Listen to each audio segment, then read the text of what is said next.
Okay. Hi guys. So we are going to finish chapter 4 today of Tanya. Really exciting. Just a quick recap. We were talking about the importance of Torah and how Torah is one of the supreme commandments, more powerful than all the others. And we got to know a little bit more about ourself, our makeup, how our fundamental essence, our fundamental self, our soul, godly soul, has 613 organs, and the animal soul was built upon that so that it would clothe that soul, and then the body was built around that also so that it would clothe the animal soul. So we know how each part of our soul corresponds to another mitzvah that were given in the Torah. And we also learned that Hashem himself, his will and wisdom, are enclosed in the Torah. And it's something that Hashem brought down through his crushing of himself so many times that he was able to bring it into the physical world that we live in, only so that we would be able to relate to him, only so that we would be able to find him and connect with him and elevate ourselves by learning and inhaling, by bringing him into our lives only through Torah, learning Torah. So we also learned how our thought, speech, and action are the garments of our soul, and each time that we involve these garments in Torah, then what we're doing is we're actually elevating ourselves. And all of these garments that we involve ourselves with and build for ourselves will stay with us in the next world, Hashem and Olam Haba, when we've passed from this world.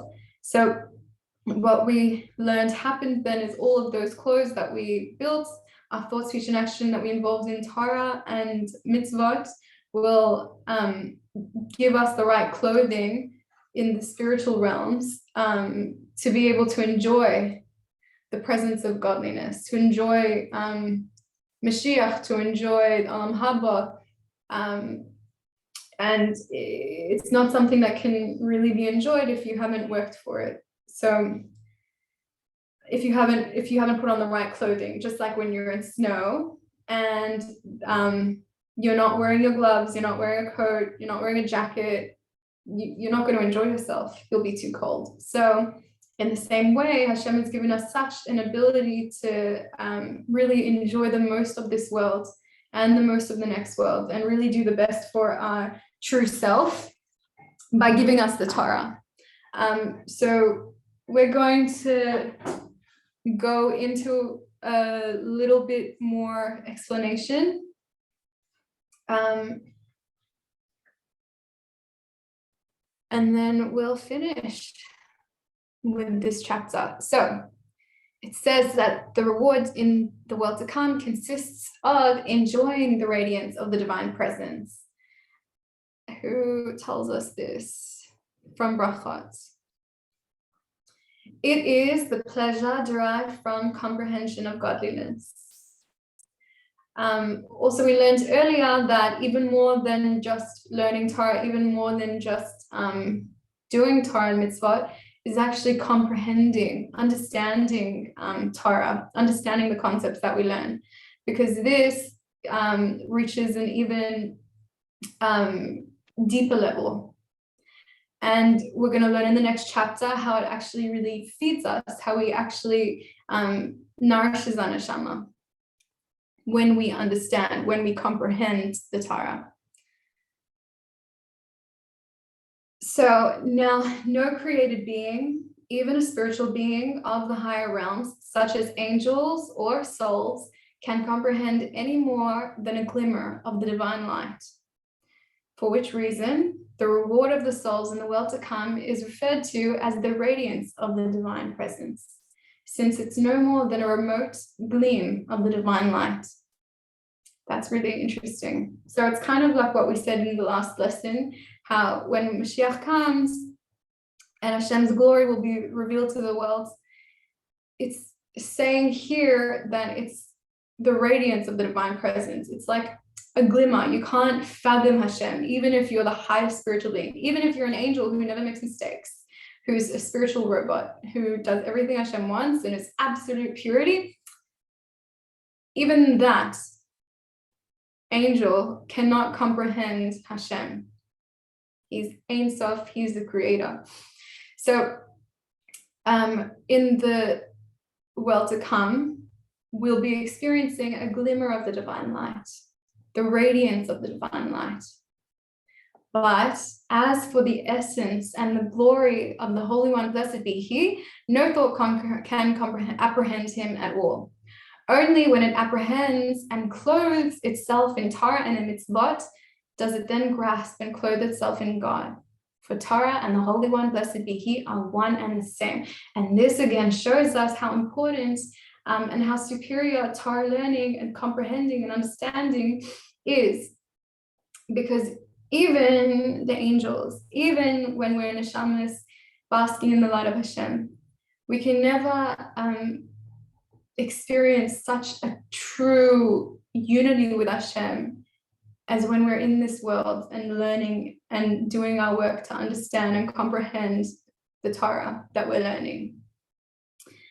Because this is a deeper level. This is literally a part of Hashem that He broke down for us to be able to absorb. So it's different. Hence the superiority of Torah and mitzvot in this world over the life of the world to come. In the world to come, the soul grasps only a glimmer of godliness. In this world, through Torah and through mitzvot, your soul unites with Hashem Himself. And this is actually something really, really, really, really important, because lots of people unfortunately struggle, especially if you've been born with more of an earthy element to your neshama. Then you'll be dealing a lot more with depression, a lot more with sadness, heaviness, overwhelm, laziness, and even chas v'shalom, if it carries on, it can come to the extent of suicidal. And people really feel like, if I get rid of my existence in this world, then everything will be fine and everything will get better in the next world. That's wonderful, but they're missing out on the true opportunity you have in this world. Yes, it comes with all the pain and the challenges because of this world. It's nothing to do with you, really, because again, you are your godly soul. The animal soul is a layer on top of you, but you really are the godly soul. So perfection is there in the higher worlds. In this lower world, in this lowest world, you can't accept, like you can't reach perfection, and challenges will always be here.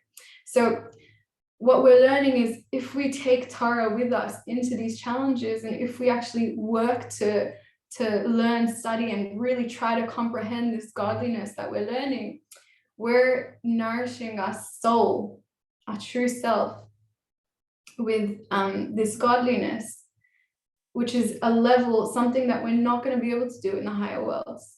It's something that, because of these challenges, because of these difficulties that we go through, it gives us a unique opportunity to come closer to Hashem, which is, another point on top of that is, when we're in this world, we can work and work and work and refine and refine and refine and elevate ourselves infinitely. There is no stopping us. But in the next world, where it's higher, it's a higher world, everything is revealed, there's no negativity in the world.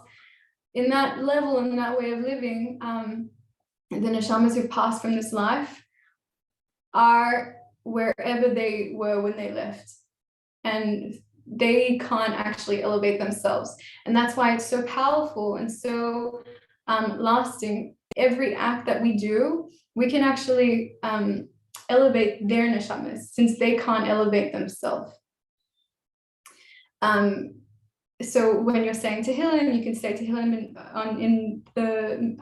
for the aliyah of a neshama that you were close with, a parent, a friend, people you don't know, people you know, neshamas who didn't work in their lifetime to elevate themselves, so they might be suffering in the world above. So better that we, in this world where we have such gifts along with the challenges, such opportunities to really help and elevate, we can really use this power to help others.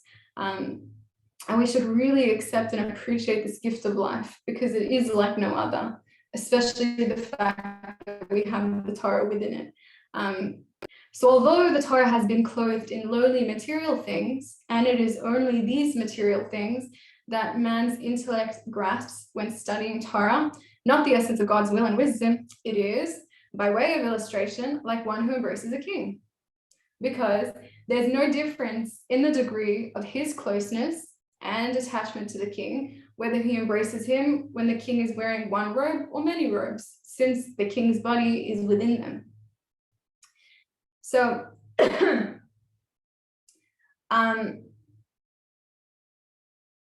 so a person might then say, okay, it's nice that you're saying that Hashem's united with the Torah. So when we learn and understand the Torah, we're uniting ourselves with Hashem. Amazing.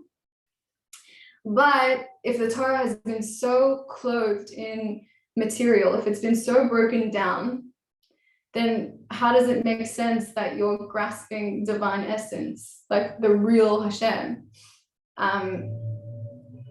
Because Hashem is bigger than the material things. Hashem's bigger than tzitzis, which is part of the Torah. Like, we've given the command to light Shabbos candles, we're given the command to wear tzitzis, we're given the command to involve ourselves with these physical things. But doesn't that show you that it's separate from Hashem, because it's material and Hashem is absolute infinity and there's no bridging them?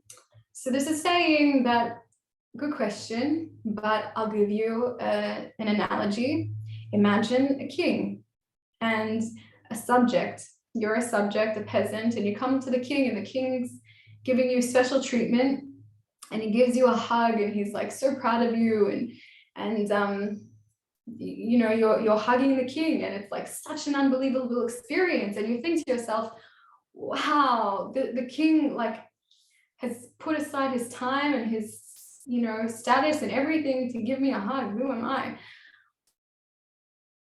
And you realize and you recognize that the king is humbling himself before you in some way, that the king is hugging you, this high, like top of the top of the food chain, top of the top in all ways, the status.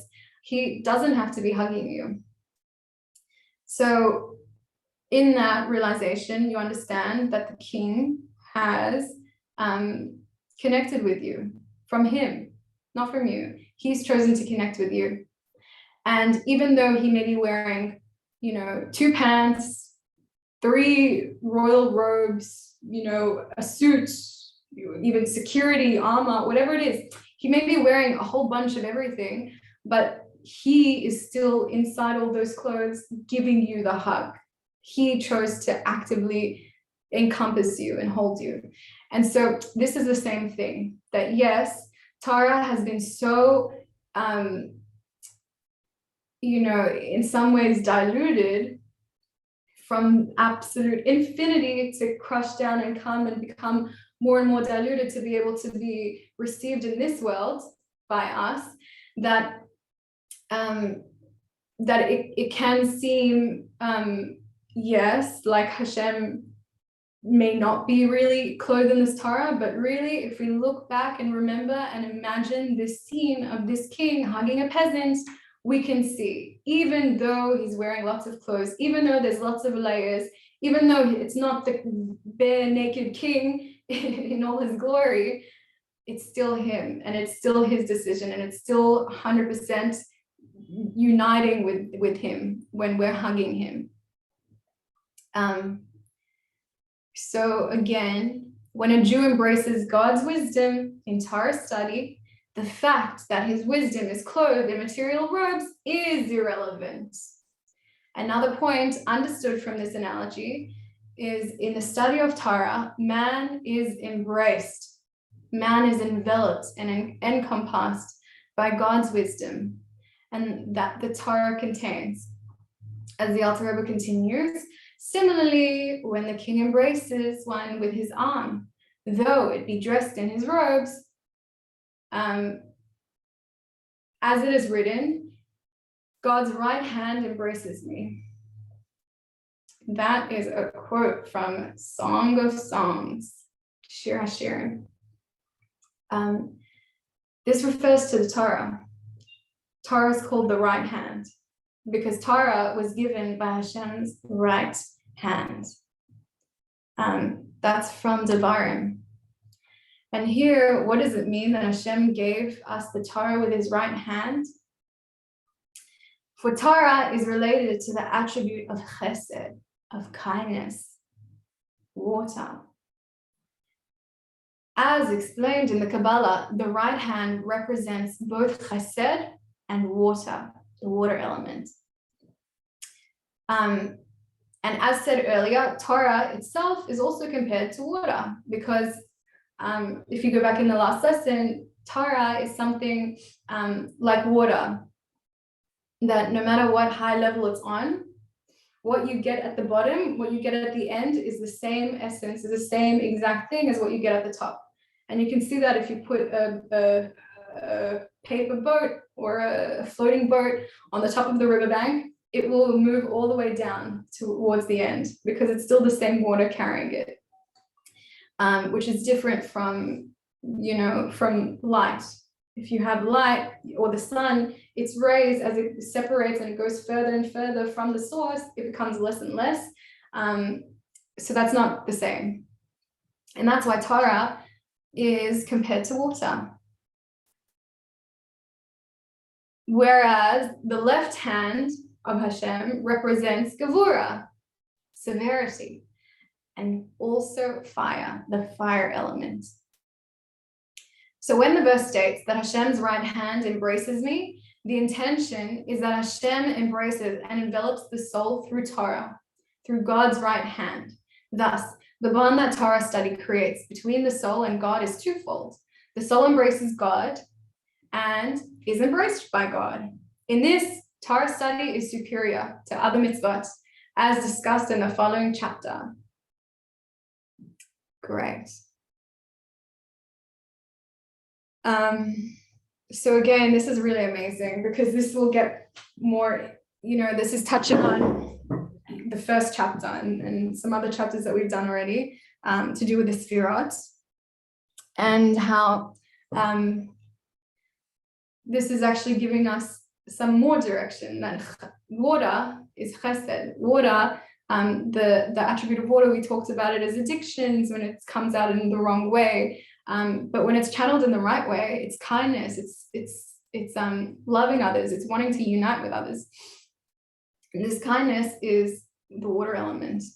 And the water element stands on the right side. Chesed stands on the right side. So if you look at any Kabbalistic chart, you'll see first, you'll see the Chachma, Bina, and Da'at. Chachma, Bina, and Da'at. And then you'll see Chesed, Gevura, Tiferes, Netzach, Hod Yesod, Malchus. And so basically all the Sfirot that we learned in the other chapters have a specific position. And these positions show the direct flow of divine light. And it also happens to be the way it sits in our body as well. So our right hand side is the chesed and our left hand side is the gevura. And this again gets back into, taking care of ourselves, healing ourselves. Some people are able to see what's the spiritual cause of a malady based on where it presents itself in the body. And this is all tied, this is all connected, this is how. So now we are starting chapter 5 of Tanya. Can't see the time. Okay, at the conclusion of the previous chapter, the Alter Rebbe, who wrote the Tanya, depicts the study of Torah as a royal embrace, When one studies Torah, his intellect embraces and encompasses the divine will and wisdom. Thus, he embraces the King of Kings himself, since Hashem and his wisdom are one. In turn, the king, i.e., God's will and wisdom, embraces the mind of the Torah student. But while it is readily understood that the mind can be described as embracing the Torah knowledge that it absorbs, the meaning of Torah as embracing one's intellect is unclear. In chapter 5, the Alter Rebbe clarifies this point. He does so by elucidating the term grasp used in the statement by Eliyahu, quoted in the previous chapter, that no thought can grasp God except by way of grasping the Torah. Primarily, however, this chapter aims to show how Torah study is superior to all other mitzvot. Not only is one encompassed by God's will when he studies the Torah, as when he performs any mitzvah, but furthermore, he embraces God by understanding his wisdom as set forth in Torah. So we're going to understand this grasping. A further explanation to more fully elucidate the expression tefisa, grasp, in the words of Eliyahu Hanavi, no thought can grasp you. And he's talking about Hashem. As explained in chapter 4, we cannot ordinarily grasp God with our intellect, but only through Torah study. Realizing our inability to comprehend godliness will thus explain how we do grasp him through Torah. When any intellect perceives and understands some intellectual subject, the mind is grasping that subject and it's encompassing the subject. The subject is grasped and encompassed by and is clothed within the intellect which understood and perceived it. So the person who's doing the understanding is surrounding the subject matter with his mind. The subject matter, which is now within the human intellect, is surrounded and encompassed by this intellect, which understood him. Much as a material object is surrounded by the hand that grasps it. Like if I'm holding a marble and I close my hands around it, that means that it's encompassed by my hand. My hand is grasping it. So that's the same when we learn something, that the subject becomes encompassed by our mind because we're trying to grasp it. But the subject can be said to be within the mind only once the mind has fully understood it, as indicated also by the Alter Rebbe's use of the past tense, the intellect that understood and perceived it. Before mastering the subject, however, while the mind is engaged in analyzing its details, the subject is still above the mind, and the relationship between them is the reverse. The mind is within the subject as encompassed and is encompassed by it. In the Alter Rebbe's words, also the intellect is clothed within the subject at the time of intellectual comprehension and grasping. So here's what it's saying, that when I'm trying to master a subject, before I really understand it, I'm learning and I'm learning and I'm learning and I'm trying my best to absorb it, but I haven't absorbed it yet intellectually. So what's happening is this subject is surrounding my mind, whatever I'm applying, whatever amount of my mind I'm applying into this Torah learning is being surrounded by this Torah. Once I start to understand it, then it becomes absorbed into me. Then this subject, this knowledge of Torah becomes encompassed by my intellect. The intellect is clothed within the subject at the time of intellectual comprehension and grasping. So it's only when I intellectually understand and comprehend the subject that it then becomes clothed in me. Until I understand it and absorb it, I'm clothed within it, if that makes sense. Thus, in the act of understanding an idea, the mind will both encompass the concept and is also encompassed by the concept. And this is the significance of the term grasping used above. Grasping rather than some other word, because every word that's used in the Torah is very carefully chosen. So this word and not any other word, because of everything that we talked about, all the associations with it. When, for example, one understands and comprehends a particular halacha in the Mishnah or Gemara clearly and thoroughly through strenuous application of his mind, his intellect grasps and encompasses that halacha, and his intellect is also clothed in it at that time when he was striving to understand it. Now, this halacha is the wisdom and the will of God. The rationale underlying the halacha is God's wisdom. The ruling itself is God's will, as mentioned in chapter 4. So that's something that we can all do. And before the knowledge becomes ours, becomes absorbed by us, we are first absorbed by the knowledge. And because this knowledge that we're involving ourselves in is the Torah, which we now know is Hashem's divine will and wisdom, then we're actually being hugged by the King, encompassed and wrapped by the King. It so arose in his will that if, for example, Reuven, let's say any name in the book, would claim thus, and Shimon, just another random name, thus, such and such would be the verdict between them. Even if it never did or never will come to pass that litigation occurs over these arguments and claims. So there are lots of laws in the Torah that we can learn and that we learn about, but they don't have a place in our world today. Such as, karbanos, sacrifices. We don't sacrifice animals today. And there are many laws to do with man and man that we don't have to deal with today either. So this is telling us when we learn these laws, we're doing something, it's not redundant. We're doing big, big things. We're connecting with Hashem. We're learning Hashem's will and Hashem's wisdom. So it's incredibly important because Hashem's will and wisdom is present in his ruling and in the rationale that underlies the halacha, right?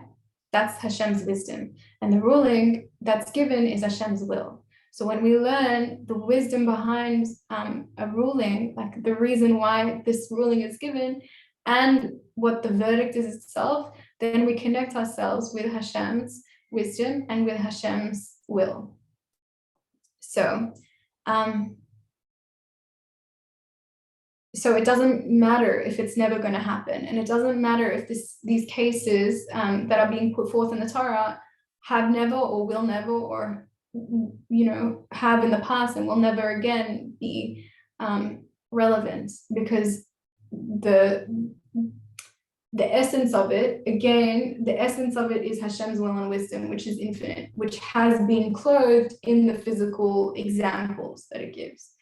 So thus, were the purpose of Torah study, if the purpose of Torah study was just to learn how to practice its laws, in this case, how to resolve this dispute, then the study of such a law would indeed serve no purpose. In fact, however, there is great value in studying even such a halacha, for in this way, a person knows God's will, the verdict, and his wisdom through learning the rationale behind the verdict. And he attaches himself to this will and wisdom of Hashem. As the Alter Rebbe continues, yet, since it arose thus in God's will and wisdom, that if one person would go this way and the other way, the verdict would be such and such. Therefore, when one knows and comprehends this verdict as a halacha set forth in the Mishnah, or the Gemara, or the poskim, the halachic codifiers, he actually comprehends and grasps the will and the wisdom of God, whom no thought can grasp, and nor can any thought grasp his will and wisdom. But it is interesting to know that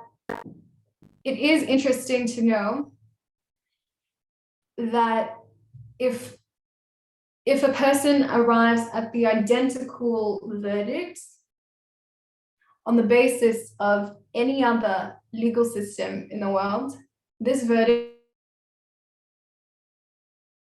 represents human knowledge, not divine wisdom, even if it's the exact.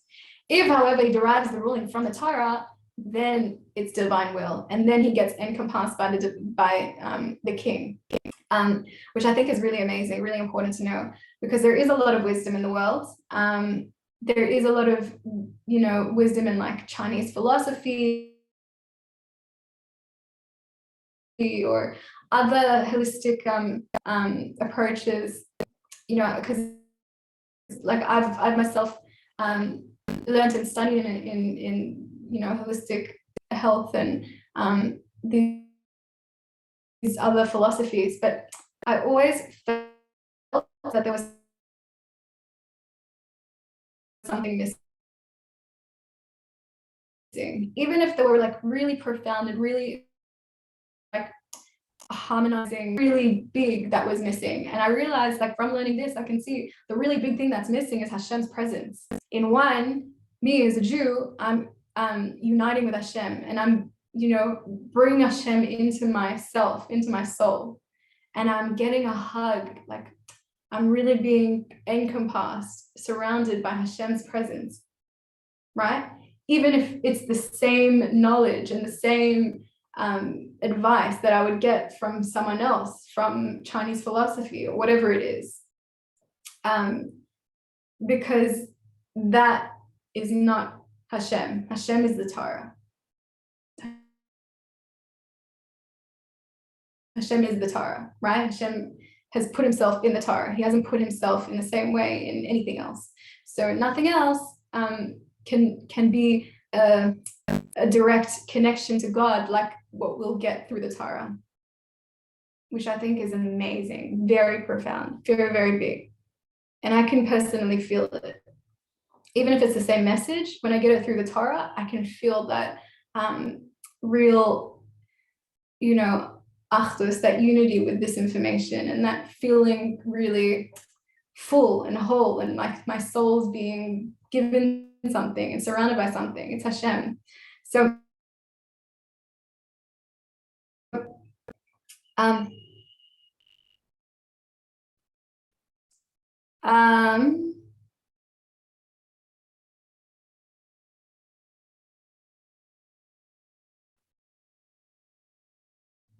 okay, so in this way, he actually comprehends and grasps the will and the wisdom of God, whom no thought can grasp.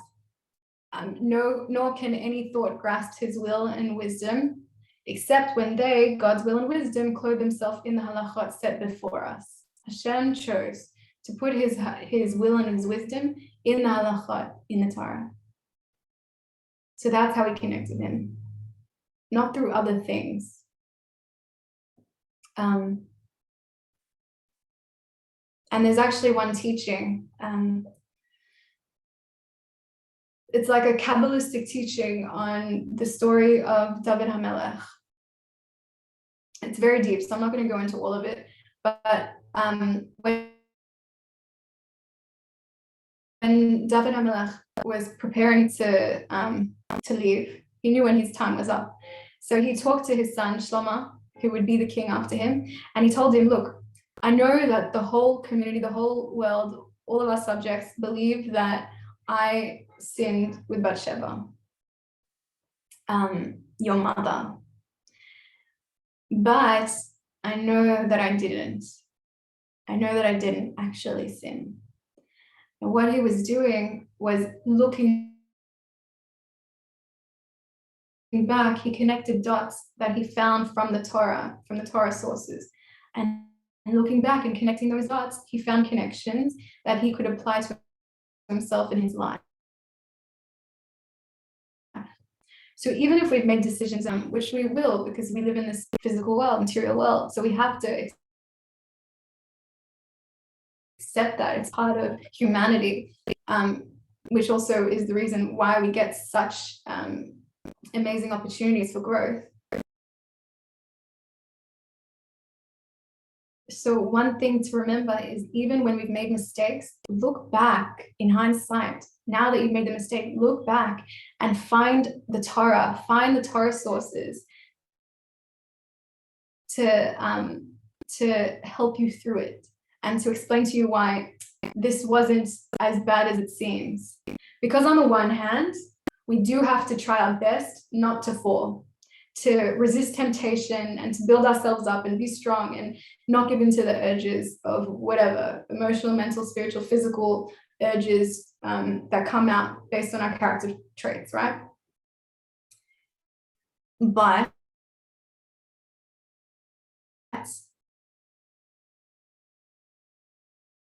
once we have fallen, right? Like we learned at the beginning, to be at tzaddik, strive to be at tzaddik. So we have to strive not to fall. But once we've fallen, we have to consider ourselves, we have to find ways that we're not going to push ourselves under the bus. Because if we're so strong and so pressurized on ourselves, saying like, you shouldn't have fallen, you knew all this was bad, you knew all these things, and you did it, or blah, blah, blah, blah, then that's going to make you further and further away from Hashem. It's going to make you further away from yourself, all the relationship that you have with God and you have with yourself, and then you'll have with others because of this. So once we've fallen, we change tactic. The Kabbalah teaches us. We change tactic and we bring Hashem into our life. How? We just learned how. We bring Hashem into life, learning Torah, mind with Torah, so that we bring. How do we do that? In hindsight, we look for, what may be a connection that I can find from the Torah. And one thing that you can think of is Hashem created the world with constriction. So there's always going to be constriction in the world. There's always going to be times when challenges become so hard, so difficult. And I will shatter and I will break and I'll fall. But the fall, this is Rebbe Nachman teach, aggressive, that you fall only to rise. Yeridah only for aliyah. So expecting this fall in your standards will help you by connecting to Torah, which is connecting to Hashem, to get over it and to keep going forward instead of losing yourself in. Tanya said, if you always think of yourself as a Rasha, then you're going to lose sight. You're not going to want to even try to be better anymore. So this is really important. I hope that came across. It's a bit much to share. So I think we'll leave it there. So we'll have room for questions or comments. So everyone, let's do a meditation to help all of this knowledge just sink in. Closing your eyes. Breathing out any tension in your mind, any tension in your body.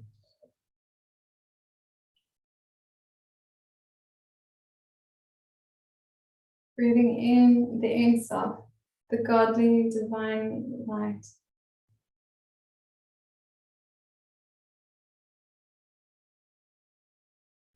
As you breathe out, imagine whatever negativities may be present, layers of your mental, emotional, spiritual, physical states, and the layers of your animal soul in your body. Imagine it all seeping to the surface from your eyes, in your mouth, your nose, your ears.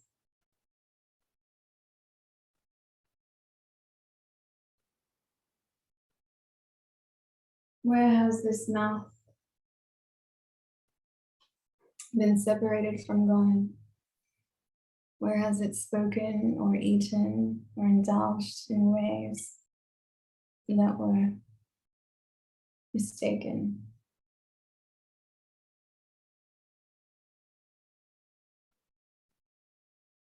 And the eyes, imagine where have these eyes perceived or looked at things of negative influence, coloring the true divine picture in front of us.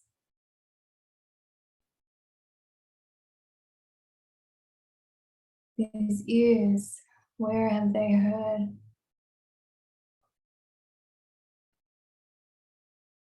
And interpreted for the negative. And this nose, where has it indulged, overindulged in the material at the expense of the true happiness and godliness of the soul? Breathing in divine Hashem's presence, His unconditional, loving, accepting. Breathing out, imagine all of these areas, these faculties. Imagine these impure, shadowy, negative things coming to the forefront of the surface of your skin, through bone, through tissue, through muscle, through veins, through the layers of your soul and body. See it hanging on your skin, on the surface. Breathing out, imagine all of this negativity uniting into a dark ball, being flushed down your body into the earth.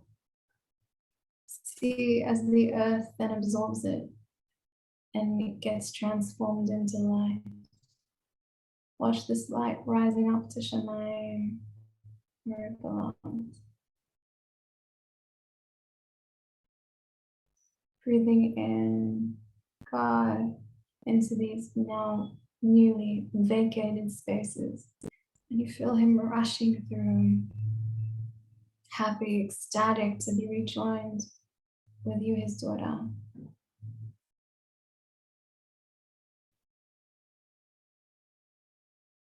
Imagine this process again through your neck, your heart, your chest, your back, your belly, your organs, your arms, your hands, your fingertips.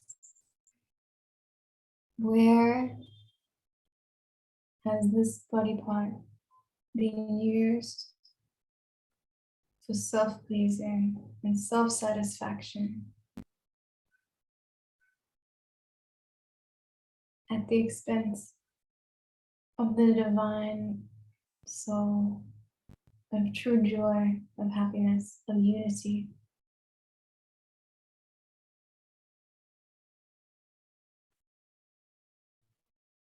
Of growth. And with this, whatever comes to the forefront, seeping through your body in the form of dark, shadowy blemishes, seeping through the layers of your animal soul, through all your character traits, through the layers of your body, bone, muscle, tissue, veins, blood, hanging onto the surface of your skin. with this, let's say, teshuvah, that whatever I've used in this unholy way,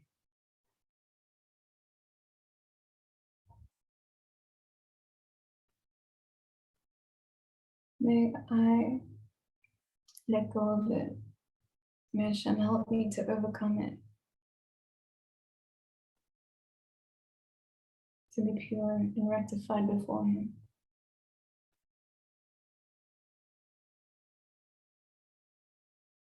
Now watch as you flush it all down your body into the ground. See it as one dark ball becoming absorbed into the earth and transformed into the light that then rises up to Shemayim.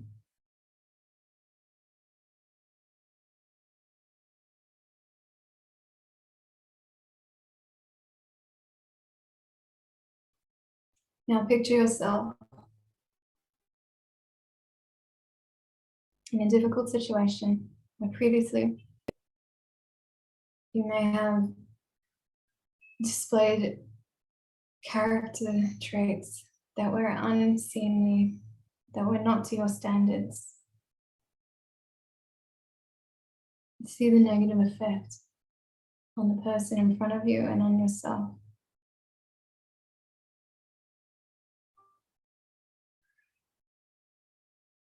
What are 3 character traits you'd like to work on that maybe would have changed the situation?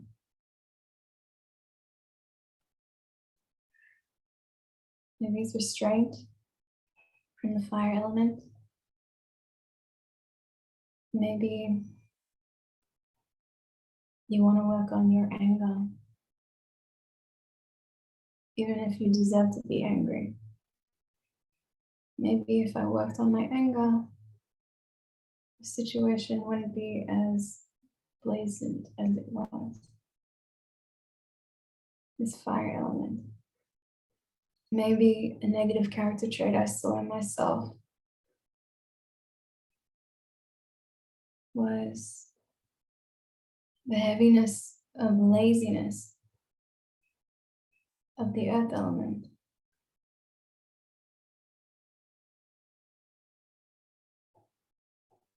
Maybe if I recognize this laziness in me and it wasn't there, then the situation wouldn't have happened. Maybe it was my speech.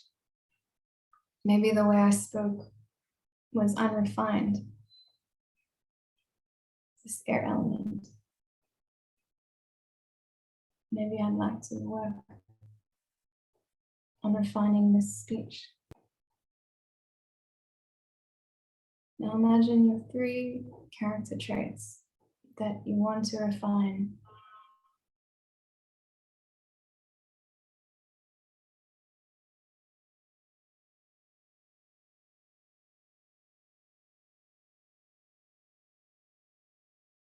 Imagine bring it up to Hashem, saying, Hashem, I can't do this alone. I've tried. Please take these elements, help me to transform them and elevate them and refine them so that I don't come to the same situation and I don't cause destruction, but unity. Imagine in its place 3 positive traits that you would like to display instead. Maybe for this fire element, for this anger, maybe you want to show restraint.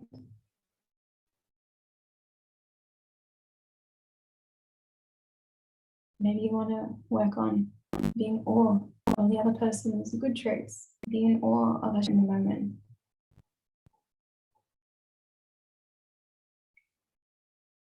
Imagine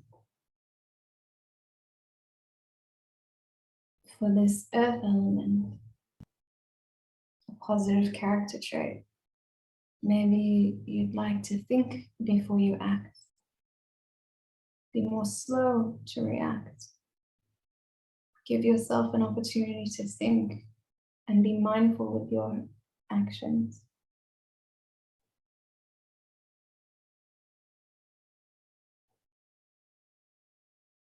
A great opportunity to bring in what you've learned, to allow yourself to think about or visualize things. When it comes to the air element, speaking in a destructive manner, maybe you want to focus on using your mouth in your davening, reading out loud your Torah learning, sharing kindness with your mouth to the people around you. Even if you have to dig deep and it's not easy, pick up on the good stuff and share it.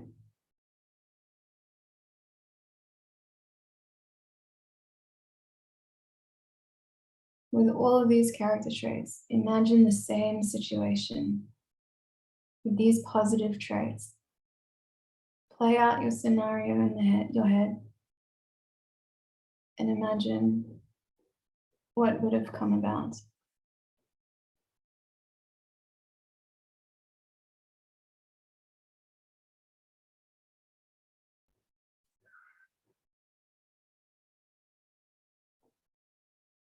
Much more self-refined, a moment of unity, an opportunity used for good rather than chaos. Baruch Hashem. Wow. Coming back, imagine with this work that you just did in your mind of refined character traits of these emotions, of these negative ones. Imagine connecting with this Torah that we're learning of your elements, the Torah that we're learning of the character traits, the Torah that we're learning of Torah itself and its connection with godliness. And see yourself studying, learning God's Torah, being encompassed in this holiness, just like the king hugging the peasant. And as you start to absorb it and change your way of acting, see that you have now absorbed the Torah, you have now absorbed Hashem. And Hashem, the king, is getting hugged by you.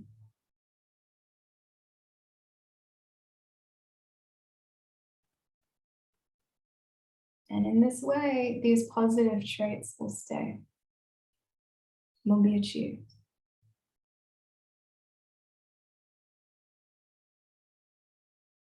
With the godly force behind us, helping us.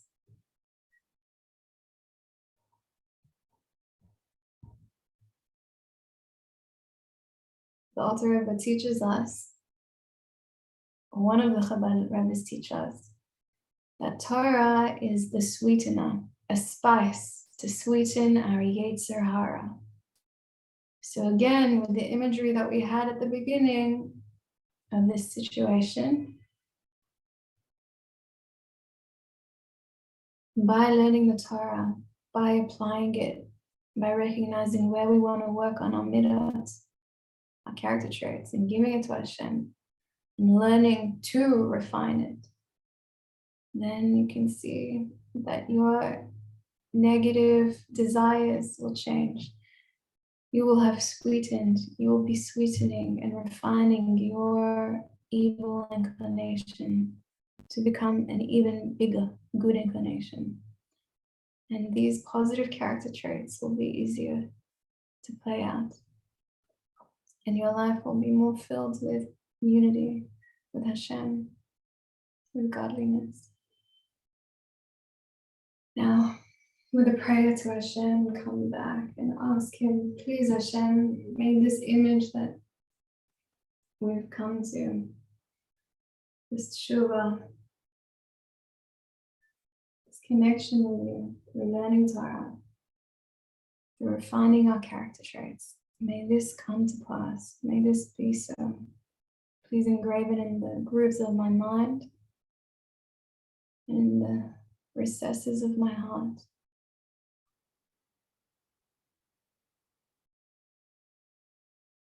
And with a smile, feel Hashem's presence entered into you. Feel the joy of your neshama, connecting with God, and feel God's joy at connecting with you again.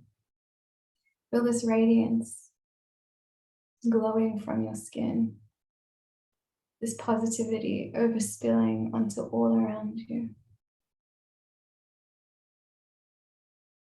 Happily, with a smile on your face, come back down to the present.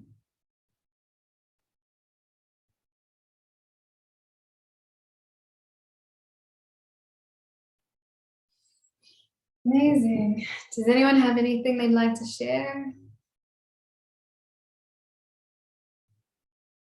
Or any questions?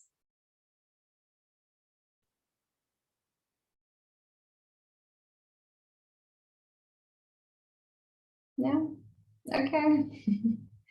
I guess that's it for today. Thank you.